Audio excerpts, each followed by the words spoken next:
going on? I want to make a little compilation of some of the things that I've been into the past few years as far as it comes to my hiking.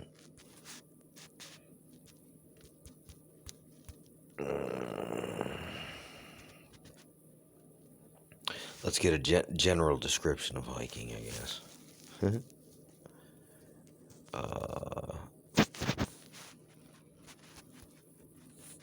I'm sure you know what it means.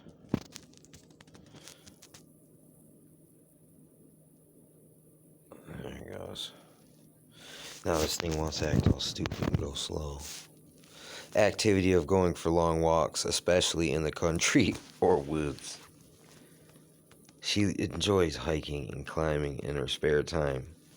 Well, hey, I ain't never ran into her while I was out freaking hiking and climbing.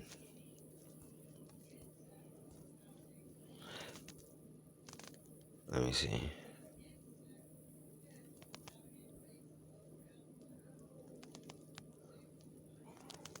To walk on long distance, especially for pleasure or exercise. I really actually freaking consider it hiking is long, vigorous walk, usually on trails or footpaths, especially on trails and footpaths. That's the best. I mean, all right, if I'm going for one, let me see, what was those pictures? Yeah, even better here with some illustrations. And yeah, I've been on some rugged terrain. But you know, I like to do it for listen, I'm here anyway. Listen, let me finish this. I'll tell you more. Hiking is a long, vigorous walk, usually on trails or footpaths in the countryside. Walking for pleasure developed in Europe during the 18th century. Religious pilgrimages have existed much longer, but they involve walking long distances for spiritual purposes associated with specific religions. I do something called this right here.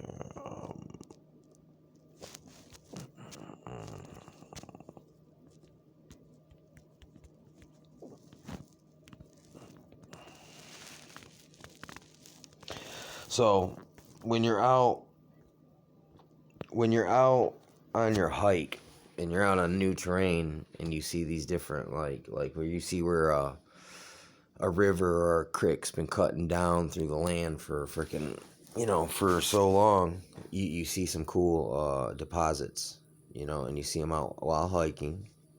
So hiking and this concept here go together very well. And with me having an Indian ID, I can freaking do a lot of like extra stuff without certain permits that normal people do. It's kind of one of the only benefits of it, other than being put on a EBI list. You know what I'm saying? Rock hounding, or amateur geology, is a recreational study and collection of rocks, gems, minerals, or fossils from their natural environments. Rock hounds are people who cannot pass by a pretty rock without picking it up for a closer look. Kapow. Basically, man. And I look for these things called this right here. I mean, coming from a town, like sitting in a town called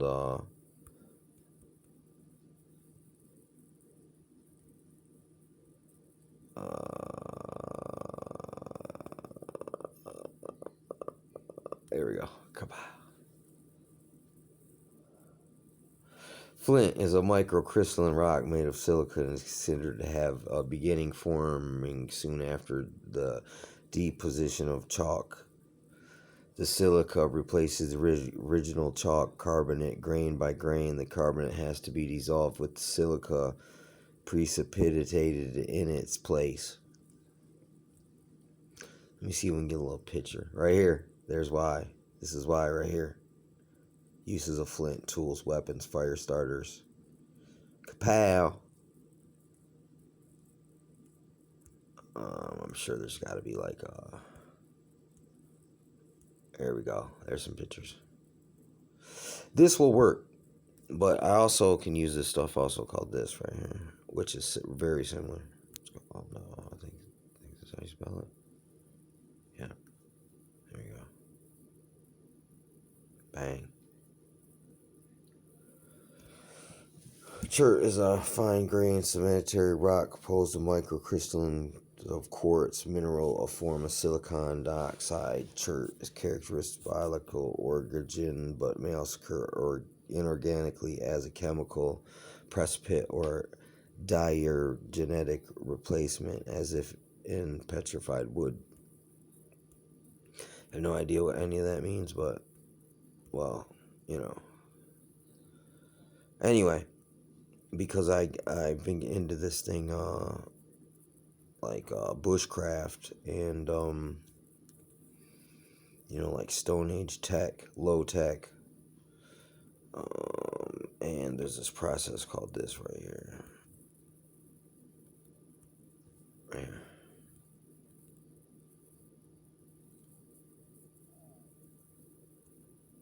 Basically, you can take rock and you can whap it with certain different tools and keep whapping it and then pressing on it and flaking it. And you can actually make little tools this way they used to do it back in the Stone Age. And it's just fun. I mean, most of the time I always end up breaking the glass. But sometimes I get pretty close to making a good one. You know what I mean? Yeah, I mean, it's freaking not easy. And out while I'm looking for rocks, rock hounding, hiking, being out in nature, just exploring and having a freaking adventure. I also, like one day, I end up out there at the freaking, out there in the woods basically, and I'm like, man, I was supposed to be doing something else, and I was out there, and there's this little, like little quarter of a rainbow in the sky over there, and I was like looking at that, I was like, what the heck is that? And then, I'm looking at it, and I'm like, I'm asking God, I'm praying, I'm like, well, God, I know I'm supposed to be here, because why else I'm here? So what is it you're trying to show me? And then, freaking, I kind of just, I'm sitting there at the trail, I'm looking off in the sky right there, and I literally kind of just step off in the bushes, and like 15 feet away, I find these guys right here. Wait, what is that? Wait, I missed it. Bang, look. Bang.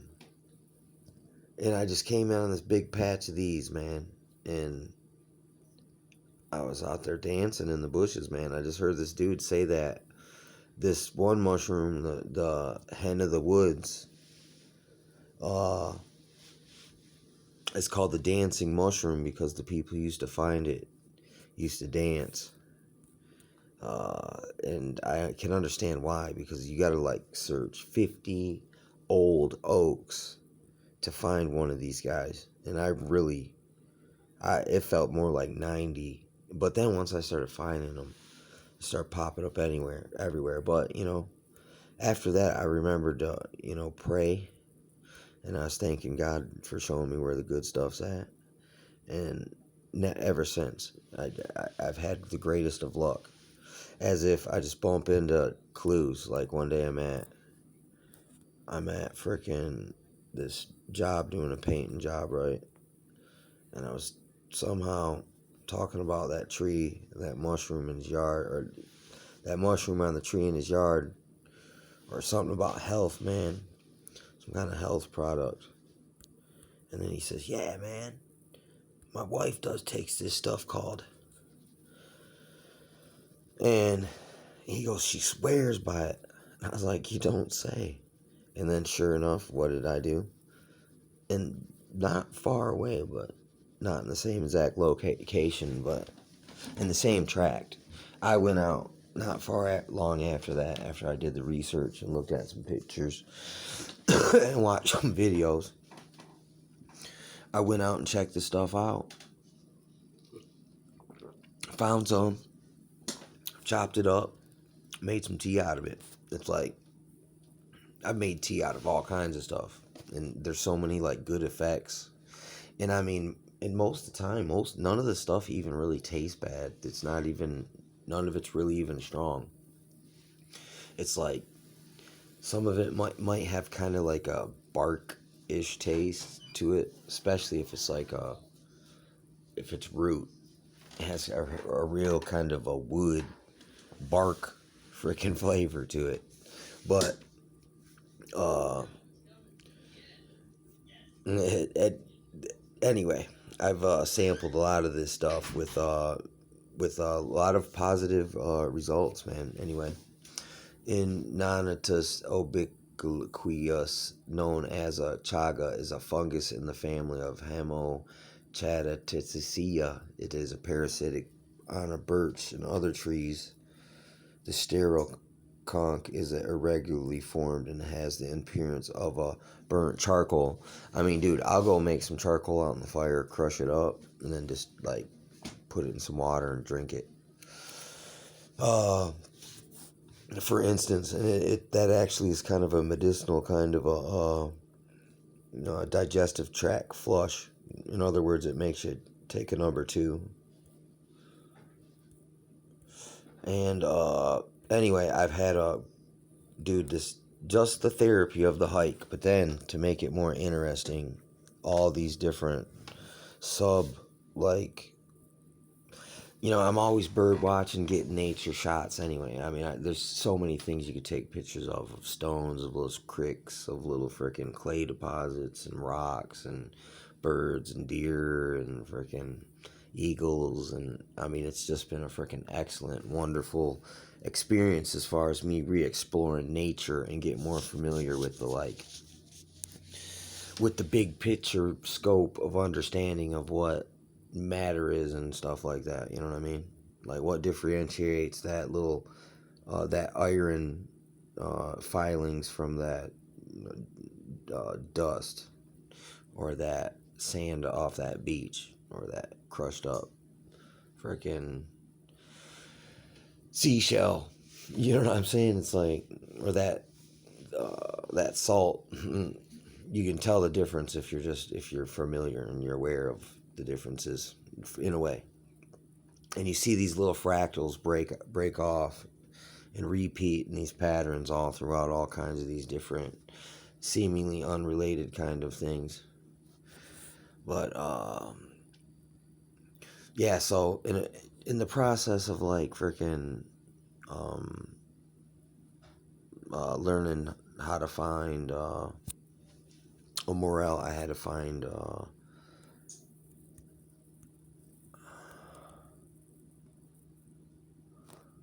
I'll just use that for instance.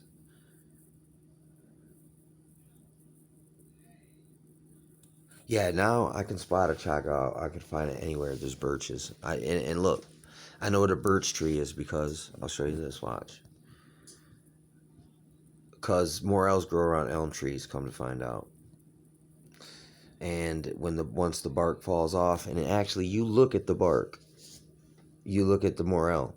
They look similar, as if it almost like copies the structure of the fallen bark, maybe to as a self-defense mechanism to avoid getting eaten to full maturity. I don't know. I've seen these little creatures, little smiling faces, impish looking, weird pareidolia on these mushrooms. I ain't gonna lie. It's interesting, as if they're like little fairies. I know that sounds goofy and silly, like those little elves with pointy hats. Like, look, I wasn't on any drugs, no hallucinogens, nothing like that. Maybe I was a little stoked and my adrenaline was just like really pumping hard because it is literally like being on a freaking adventure, and it's like you literally feel like you hit the freaking jackpot when you find like a hidden cache of some of these things. And I mean, I've had such a joy, and I've been just like running through bush, man, through picker and over slop and through bugs and possibility of snake and peril, like potentially roving pack of wild dogs, marauders, who knows? You know what I'm saying? Look, it's been great. I had a great freaking time doing it. I really got to like let my hair down, let my ninja out of the bag. And it just keeps getting better because there's like, look, at first I was always like sad. And I didn't realize wait, no, it's this,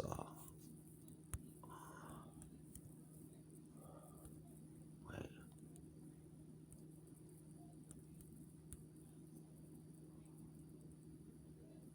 oh shoot, watch this. Here we go, bang. There's a whole fall mushroom season, okay? And there's also other freaking mushrooms. Like, look right here, this one right here. Chicken of the woods. I mean, come to find out, I'm pretty sure I found the oyster mushrooms too, freaking. A couple different kinds of them. Let me see.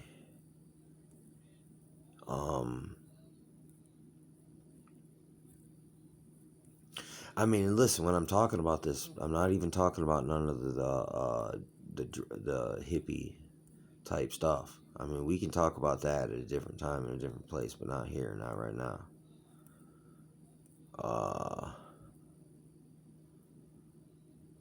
Let me, I love it. Look, what? Welcome, Michigan Mushroom Hunters Club. You know what I'm saying? Listen, I might not be an aficionado, but look, for a few years now, you can check some of my pics. They're out there on the internet. They're out there in the cloud, and I'm rolling heavy with the shrooms, buddy, with the morels. Just like I'm rolling fat with the freaking with the bluegill, dog. I ain't even playing.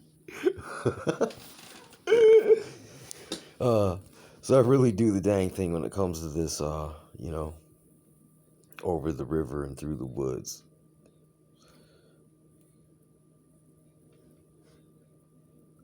Yeah, man, in Chicken of the Woods, on that tip, I wasn't necessarily looking hard for that, because let's get a look at it. Let's get a little look. Anyway, I'll tell you what, I'll get my first batch. Ooh, there was a picture below me, dang it.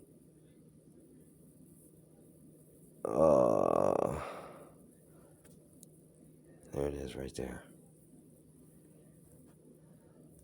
Yeah. I seen this stuff right here in two spots. One was out, and I'll just give you a hint. It was by Richfield Park. And the other one, I'll give you a hint. It was out by the Hogbacks. And I was quite surprised. Just this one kind of just popped out at me. It wasn't tucked way off deep. They were right off trail, and it didn't seem like they were disturbed much, as if people don't know what they was looking at when they walk by it. You know me, I'm dragging a little piece of that spore, man, all across town and banging it off every stick and log and tree. I'm just trying to like I literally am dripping like mushroom spores. Especially out of my hiking gear. It's like my hiking gear is probably embedded with spores. I like it that way though, because it's my part of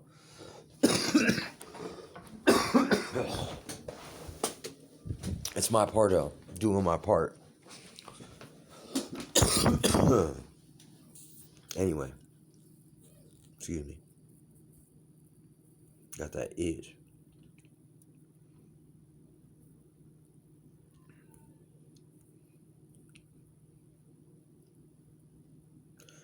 See that right there? Letty, poor Russ, the more popularly known as the chicken of the woods. Close relative to the hen of the woods.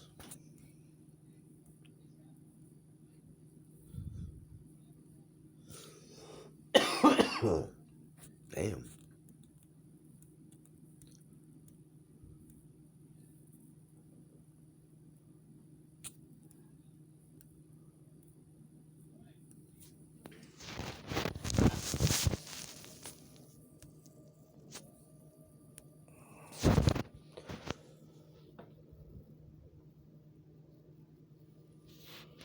going on, buddy? Bike above.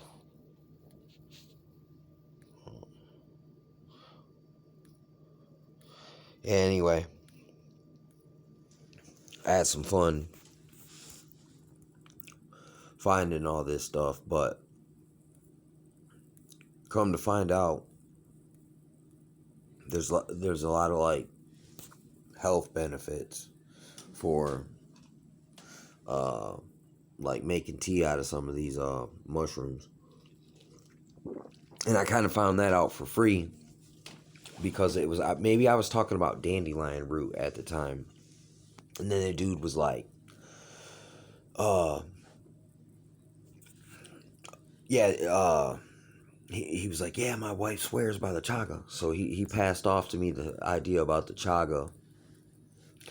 And I probably knew about that chagi maybe even before I even found out about the morel. Because I found out the about the morel by accident. I wasn't even looking for him. I just bumped into him that day. I just so happened to be out there. And there was that little partial rainbow up there. And I kind of followed it, so to speak. And and then I studied up on it. Then I went fucking. I was freaking like straight up like thunderstruck by it. And ever since, man, yeah. And even rock hounding. I mean, these are all kind of like really fun, adventurous kind of like.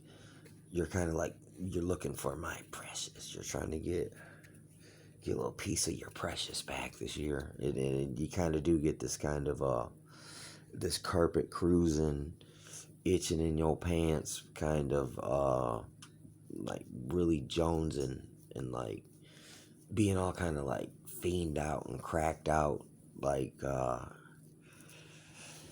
you do have your moments like that. So look, if you like this sort of thing, that's why, I don't just morel, you know what I'm saying? I mean, I'm doing all kinds of stuff. I mean, let's look at this right here. Let's go to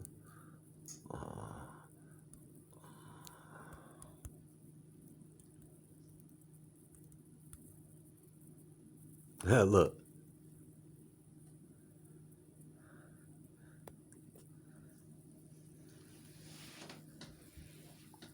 Anyway, you can look into stuff like this. For instance, right here, archaic ceramic artifacts. Let's go to, let's say, in mounds. Look, in Michigan, they're everywhere. Wait. Wow.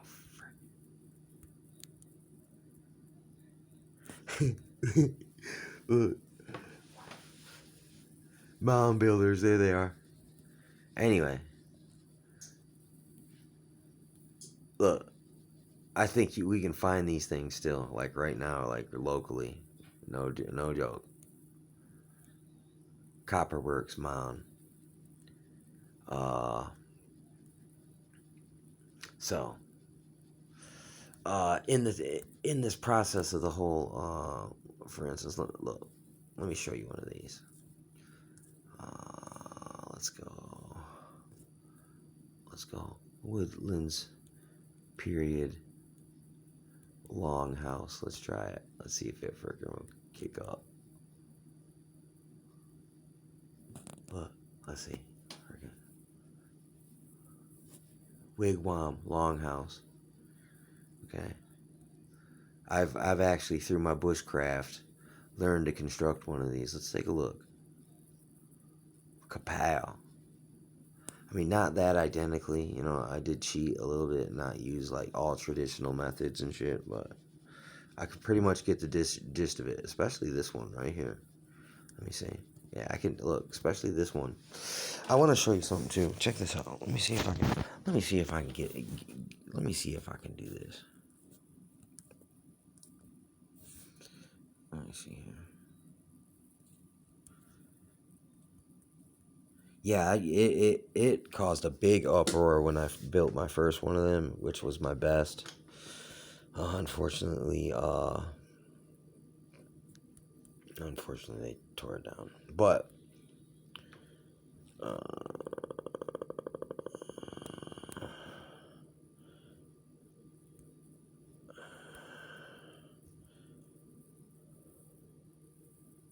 there you go. Wiki up. But I've also seen a woman from Africa name her freaking same thing, or her grass hut, a freaking wiki up. It's weird. And it was this weird African tribe of women who kicked out all the men, and they had these big dreadlocks, and they painted themselves red, and they had like clay matted in their hair, and they was like real about it, like Spartan Amazonian types. Interesting. You know what I'm talking about? I'm not sure if you do, but yeah, man. Anyway, I look for flints, look for bark. Like, oh yeah, I was gonna go back to this one. Let's see what it says about birch bark. Wait.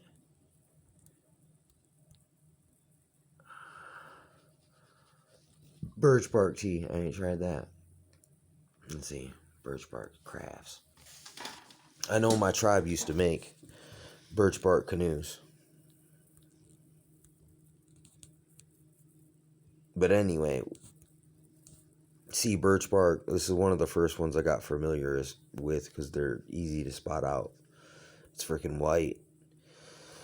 And if you were in a wet situation, you can freaking light the stuff on fire, and it has oil in it that it will catch on fire even though it's wet. But you can also make, let's see.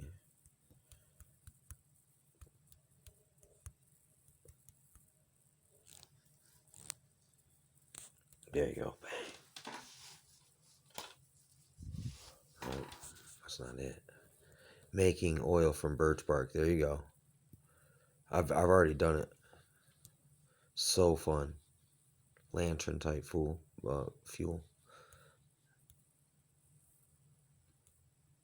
There's a lot of products you can make from all this. Let's see. I found, like, around the road. There's a place down the road. Look. Wait, up. There's a place called Potter Road. Come to find out, there's a lot of. Oh, here we go. A stiff, sticky grained earth, typically red, yellow, bluish gray in color, and often forming an impression. Clay detox. Look, clay's got a lot of properties to it, dude, and you can make. Let's see.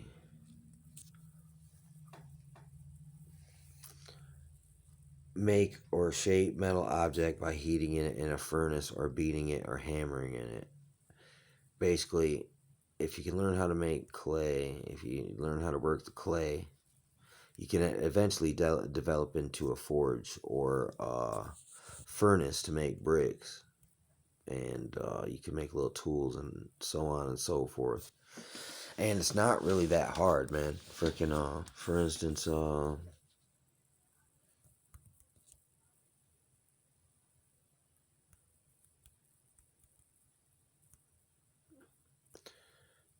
like, let's see if we can. Here you go. Bow drill. Seen how that's done? How they make one of those? How you start a fire with that? I've practiced at it. I mean, am I great at it and am I expert? No. I've seen it done. I kind of know a few ways of how to do it because I went and got myself familiarized with it. Kind of like tonight, I went and got myself familiarized with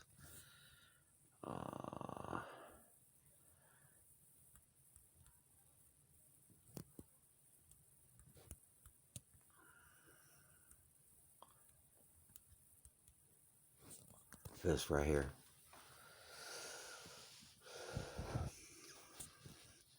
I mean, I've heard of it for a long time and knew of it, but I just kind of came back over it and it had a lot of very remarkable characteristics and qualities. I'm not going to speak about it right now necessarily because I'm not giving medical advice, but this is just research purposes. You know what I'm saying?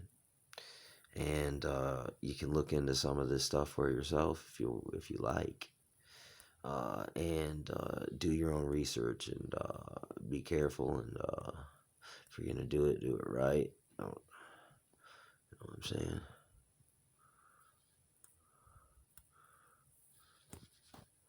Anyway, very interesting. And trying to think of any other kind of freaking ones that I ran into in the process. You know what I'm saying? I mean, there's a lot of different kind of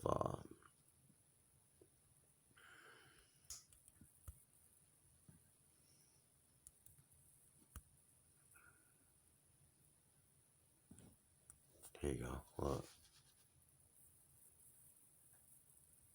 For instance, I started looking for mushrooms that grow by trees. You end up running into trees, and you start seeing things about that.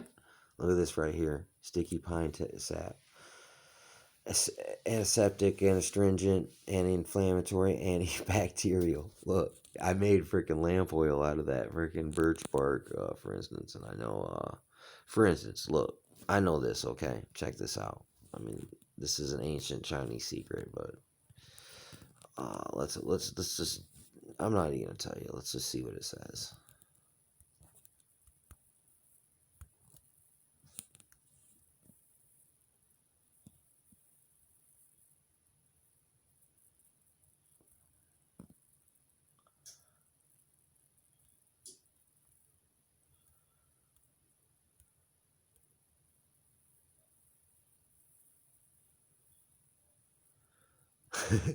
White oak bark is used as a tea for arthritis, diarrhea, colds, fever, and cough. Anyway,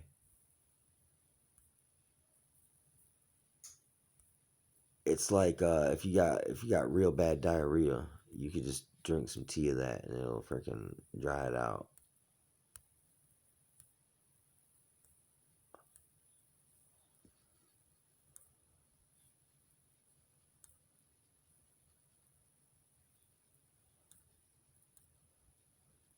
If you stuck out in the woods, say you ate some bad mushroom and you had the shizzles, or you drank some bad water and you were puking out your bunghole, you just throw like just a few pieces in some boiling water and take a little sip. Nothing serious. I mean, people don't understand that when you're like, yeah, man, yeah, I just make tea out of that. No, no, no. What are you really doing? Literally, I'm taking this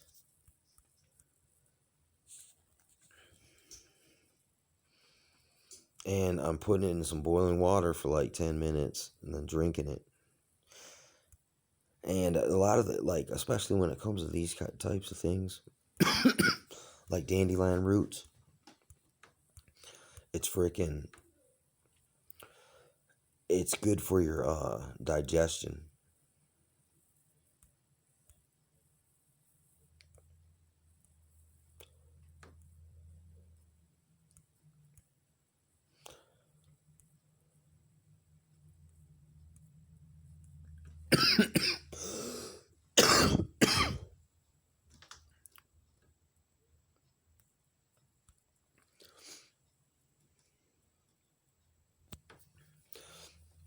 Dandelion is a very rich source of beta carotene, which we convert into vitamin A. This flowering plant is also rich in vitamin C, fiber, potassium. Anyway, you catch the drift. Natural substitute for coffee. But anyway, after you start to learn about one plant, you start to learn about more and more different uses and different, like this kind of likes that, and you can see how things kind of You see odds and probabilities and stuff. And you can almost kind of like just bump into stuff if you ride the natural contours of of things. It's kind of like the deers. That's what they say about the deers and the animals. They kind of seek the path of least resistance. So if you just kind of you'll bump right into their little freaking trail.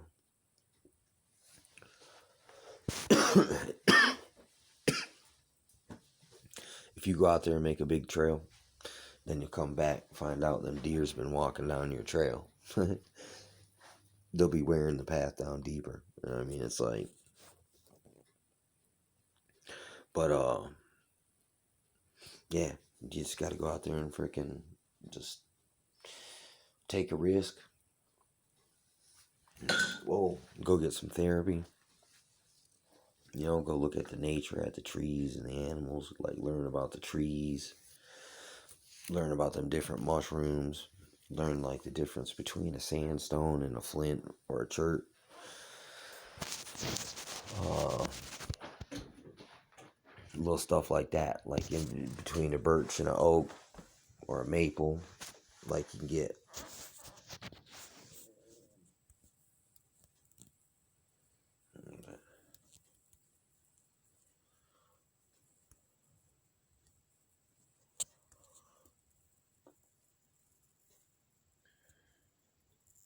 Yeah, I've learned about this too, not in the past few. See, let's put it like this.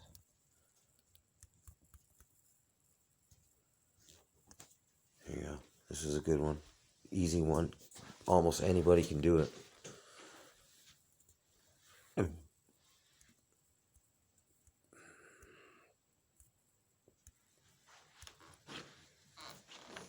Here, I'll show you some good ones right here.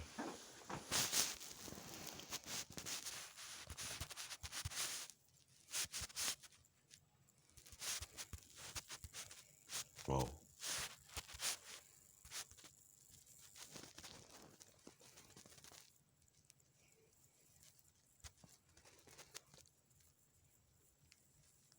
Right here.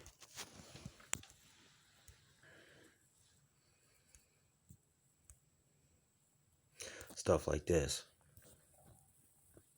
Little knowing these little type of tricks. Just knowing these type of things just makes you not so um indoctrinated and institutionalized that you couldn't provide some products that you think that you need to depend on other people for yourself, and it wouldn't be like super like impossible.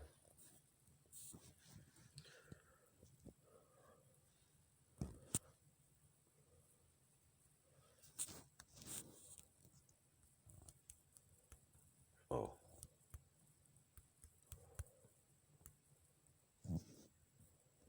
see,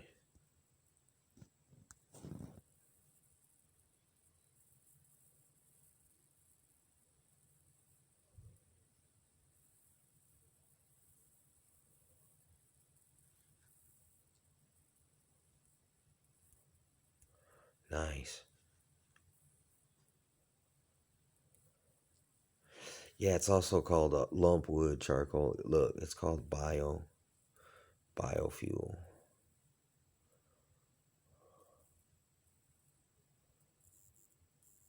Even if you don't use it to burn,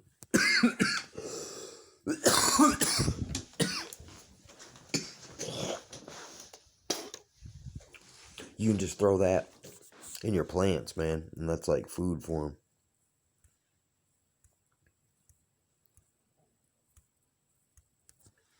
But like, if you were stuck by yourself and you couldn't get to anybody, right? The way they used to like treat a snake bite, like way back in the day, is you'd actually smash it full of smashed up charcoal, and I don't know. So I've heard there's a plant called snake root. Somehow they would use that in conjunction with that charcoal to treat a snake bite. That's pre-anti-venom days. Supposedly that's something to do. I mean, look, that's just that's not the specifics.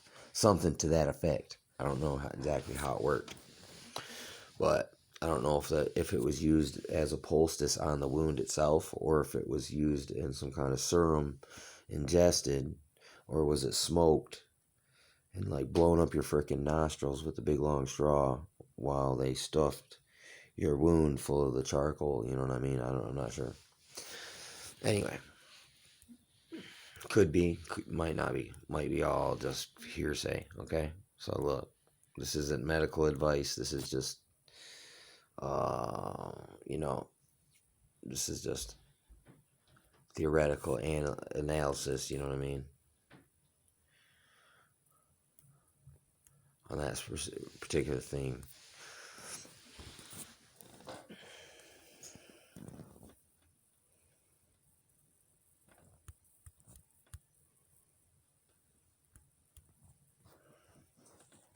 Look, excellent subject right here. Look. Yeah, exactly. Look, learning your tools and your equipment. Yeah, I've been out there testing out some stuff like stuff like this. Um, let's see, like this right here. Freaking stuff like this. Making my shelters, my woodland period, longhouse adventures. I also like Let me see. Let me see. I like making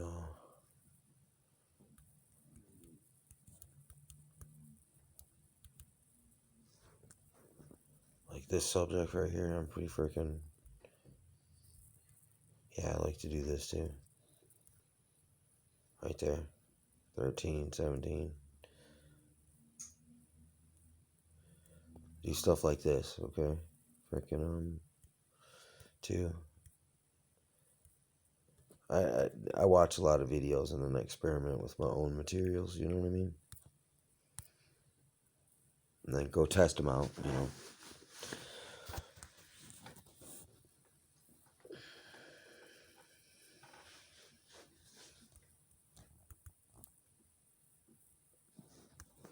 Like right here, I've learned how to make my own these things right here. I just go snag up some freaking old couch, just cut a piece off, cut a couple rectangles out, and wiggle them down. So, and then I can also make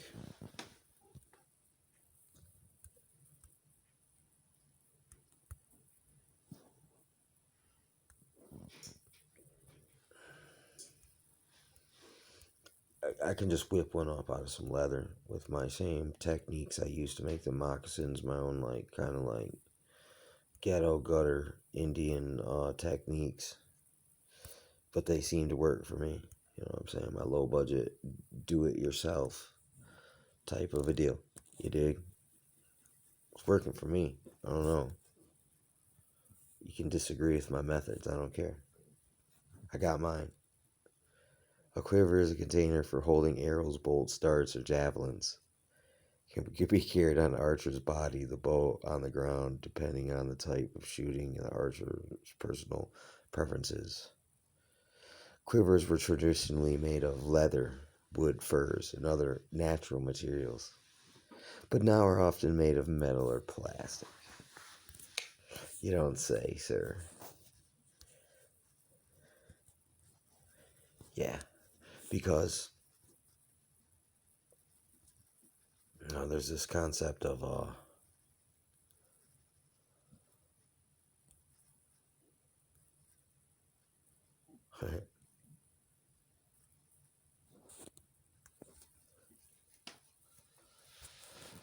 the action or process of preparing something or preparing for something The practice of making active preparations for a possible catastrophic disaster emerges typically by stockpiling food, ammunition, or other supplies. Prepping is a way of life, and there's always something new to learn, tasks to do, and gear to purchase. Yeah, buddy, no doubt, no doubt, facts. After hours of prepping, cooking, and stressing, and a few near breakdowns, Thanksgiving was wonderful. uh, yeah. Anyway, because look, you never know when.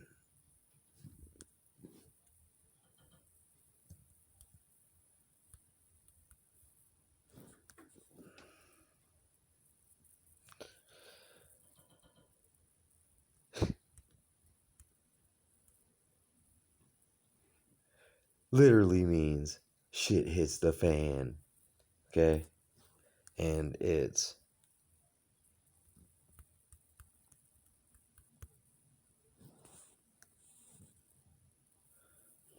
to retreat during a military action, especially to flee in a panic, depart, especially in a hurry. Other words from bug out. Because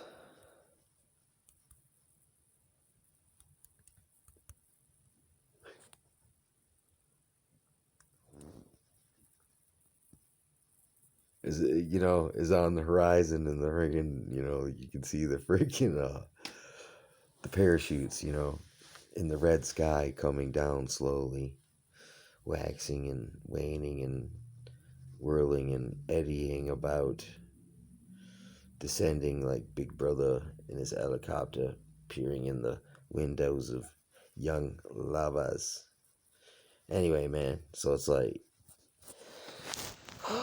you know, my best advice to you is you better go out and geek.